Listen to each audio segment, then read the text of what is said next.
अस्सलाम वालेकुम दोस्तों, आज की इस वीडियो में मैं आपके लिए लाई हूँ एक मुनफरिद रेसिपी। जैसा कि आप उन्वान देख चुके हैं, तोरी गोश्त। तो चलें बढ़ते हैं रेसिपी की तरफ। हमने तोरियों को छील कर काट लिया है और एक बर्तन में डालकर धोकर दूसरे बर्तन में निकाल ली हैं। दूसरी तरफ हमें चाहिए 1 किलो गोश्त और दीगर अज्जा जो कि आप तस्वीर में देख रहे हैं।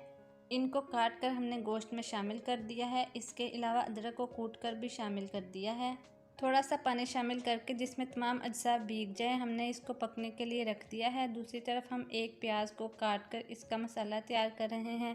प्याज के अंदर ऑयल, नमक, मिर्च, हल्दी, ज़ीरा, खुश्क धनिया शामिल करके इसको तैयार करेंगे और इसके बाद तोरियों को शामिल करके पकाएंगे। गोश्त और दूसरे अज्जा को 20 मिनट वेट लगवा कर कुकर में गला लिया है। अब इसमें नमक, मिर्च, हल्दी डालकर इसको भूनेंगे। गोश्त के अच्छी तरह भुन जाने के बाद अब हम इसमें तोरियां भी शामिल कर देंगे। अब हम इनको अच्छी तरह उस वक्त तक पकाएंगे कि ऑयल अलहदा हो जाए। मज़ेदार तोरी गोश्त तैयार है। आप भी ज़रूर ट्राई कीजिएगा। अल्लाह हाफिज़।